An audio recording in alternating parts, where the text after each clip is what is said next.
in July, this is a great outcome. It turns out that the doctor walks up to me, he goes, Rick, it's a meningioma, it's the size of a golf ball. You're not going to be able to give your lecture in Petoskey, which I was crushed. But they automatically said, this is another Tuesday for me, man, don't worry. And can you imagine what that did to me and my family, you know? They said, you get that release, that you're going to be okay.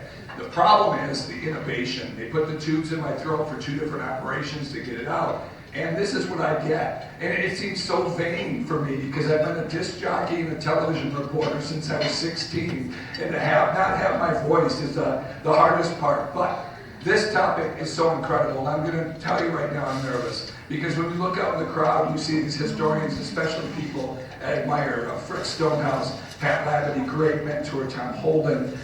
These people, for me, are so generous. And when I started to do my Fitzgerald stuff, and I can almost look, just like Ian starting off on this project, to see how many people open up their archives to make this happen is what makes it possible. And that's the true spirit of what these historians do. It's not just about telling your story, it's making sure that other storytellers get an opportunity as well. And I gotta tell you, I'm probably not really a slouch when it comes to doing Edmund Fitzgerald stuff. I was able to dive in 1994 on the Delta.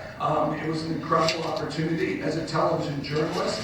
I made a pledge to go down and tell everything that we were going to find. There's other expeditions that said if we find something that the families won't like, we won't talk about it. And while I can respect that, that's not what journalists do. Journalists don't hide from the truth of what we discover. We bring that truth, and as ethical gatekeepers, we decide what the public will be able to see about it. So that's the most important part, is telling the story correctly, but not ignoring the story or hiding it because of, I hurt somebody's feelings. Think of the coverage of 9/11. Think of the tragedies that we saw, people falling from the building. If we ask the families, is it okay if we use that footage? That's the same thing we're asking these families, these 29 people that come out. Should we be able to do this? And I don't think as a journalist it's correct. It's ethically wonderful, and we'll talk more about that in a minute, but I'm not going to hide from the discoveries that we do, but I'm also going to let you know that it does tug at my heart as I deal with family members all the time, as it's certainly the stories we do mitigate what we find, and we'll talk more about that in a minute. I want to do the investigations though, and it is very straightforward. In my book, I put in that there's been so many great books already written about the family members that I didn't even need to cover it. Bob Hemming's book, Gales of November, was incredible. And for me to know that he had access to the widow of Captain McSorley and all the other people that were still alive at the time, that was the time to really tell that story. So for me, that was not a chapter I wanted to do, but what I did have access to were all the people from Jacques Cousteau's son, all the way into every submariner that's gone down there as well. So for me, that's been the big story. And to fill out the pieces that maybe I saw in Fred Stonehouse's book that didn't have a full story of the people behind it. So that's where I really like to think that I put my hat. And as a television reporter, to record these on video, you capture more than just the comment. You capture the emotion behind it. You capture what that personality of that person is. And for anybody who's watched any of my 30 shows on PBS, you realize that the narration and the storyteller is not the story. The story is those incredible people who survived these storms. And for me, that's the big part of it.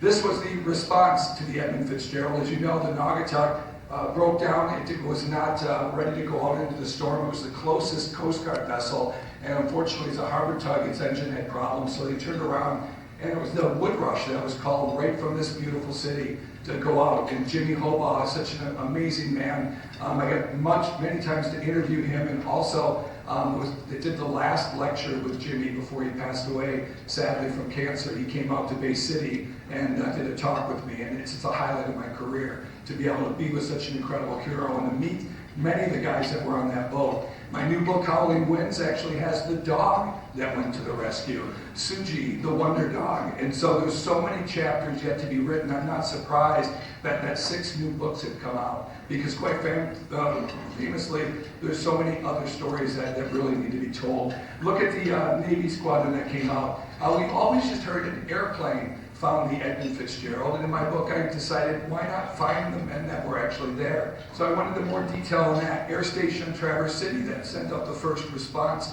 of the aircraft and the helicopters. And of course, Fred told me about K.I. Sawyer, the Air Force Base that I was born at so many thousands of years ago. Literally this incredible air base that provided so much backbone to our security with the B-52 bombers and of course the fighter squadrons that were there. But the helicopters responded as well, which is incredible. But the 75-mile square area that Lee Anderson reported the Fitzgerald lost in was really kind of difficult to narrow down. So why not call in the one type of aircraft that could find it? And that's quite easily the P-3 Orion. This is an amazing aircraft that's designed to go find submarines. And in the back of it, you see a Stinger. That Stinger is the magnetic anomaly detection. And that actually looks at different cycles in our magnetic field in our planet and can tell where metal is. Now think about this plane. You see the Woodrush too, heroically at the bottom. As they came over, they only found basically a torn up lifeboat. They did not find any of the crew. 29 people vanished. And quite frankly, in my opinion, that's the only reason that the song actually came out. Gordon, that mystery that came out, was intrigued by Newsweek magazine. It talked about the cruelest month. And I think it was really because 29 people went missing. If you talk to the survivors from the Carl Bradley or from the Morel, and I dove, as you know, the Carl Bradley the first time when we rediscovered where the ship was, Frank Mays came along with me, and just before he got in the submarine, I was putting my wetsuit on to film him. He goes, "You know that song?" I said, "Yeah, I know that song." He goes, "That song gets all the honor and glory to the Fitzgerald, but we had more people lost on the Bradley." And I just looked at him, I said, "Yeah, you're absolutely right, Frank. It's disappointing, but I did say, we're talking about the Bradley because of that song too." So I give all credit to Mr. Lightfoot, and you probably, if you watch the videos, and there's a lot of them out there with me, picking on the lyrics that are about probably, I'd say 35% correct. The rest of it is wrong. I do that with great love for the guy because I would not be talking about shipwrecks if it wasn't for him. P-3 Orion flies up from Glenview. There is talk that P-3 Orion squadron, when I talked to the guys, they actually found that German submarine that was lost in Lake Michigan. It was a war prize that was brought out, and after we decided we should get rid of all those things, when we signed the armistice with Germany, they sunk this German U-boat, and it's been hidden forever. But these guys actually said they used it for targeting, so they can find large objects underwater. In 1975, the P-3's biggest target was this Delta III, the Squid-class Soviet submarine. So think about this, a 456-foot-long submarine is what they normally look for. What happens in the Fitzgerald when 729 feet of ship ripped in two and 26,000 tons of taconite is scattered across the bottom? You're right, as soon as they went over it, the guys told me the needle went wham like that. It only took one pass. They made one pass across because they started at Crisp Point. They were trying to head towards Coppermine. And as soon as they went by it, the needle went boom, and right on the trace, it's almost like a seismograph. This S3 operator looked up and he goes, "Mad, mad, mad." And this guy on the far left, Bruce Swanson, drops a smoke buoy that goes out through a tube in the bottom of the aircraft. And then right away, the Woodrush runs out and drops a buoy on the Edmund Fitzgerald.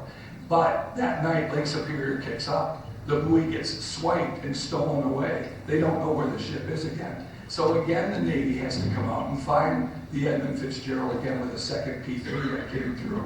Just amazing stories. And immediately the Woodrush starts to take in gear, sonar gear that comes in from Groton, Connecticut. And Breslau, the doctor that came aboard to kind of guide it, was really hampered by high winds trying to sample it. But he immediately got a target and immediately told everybody Fitzgerald snapped as it sank, indicating that he felt that it broke on the surface.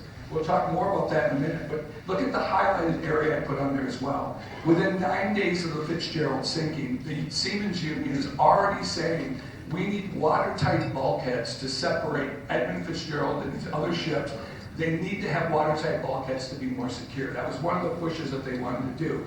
This is going to be significant because the Coast Guard and the NTSB are going to recommend the same thing, but not one shipping company is going to deal with that. And that's going to change the narrative of what the story of the Edmund Fitzgerald really is.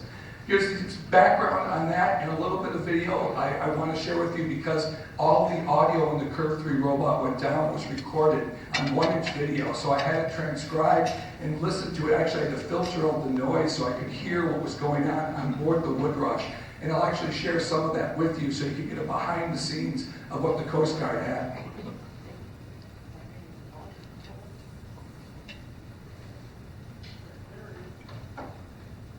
If it'll play. Oh, no audio. We'll take a look at that real quick. Share this out.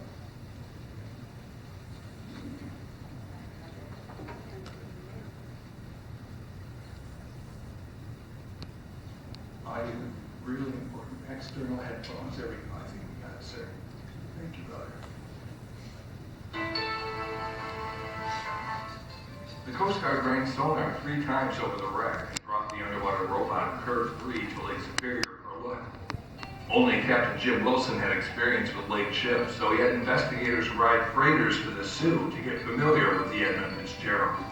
You'll hear Jim in the background telling the recorder what he's identifying as the robot lands near the upside-down stern.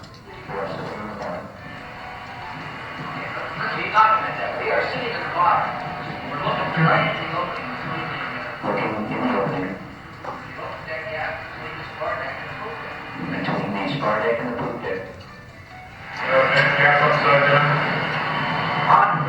Sure is. Switch over to the right one. That is a vent cap upside down. Wilson is looking for the vents, as Captain Cooper had talked with McSorley about multiple 8-inch openings that were filling with lake water in the storm. That was 3:10 in the afternoon. Yeah,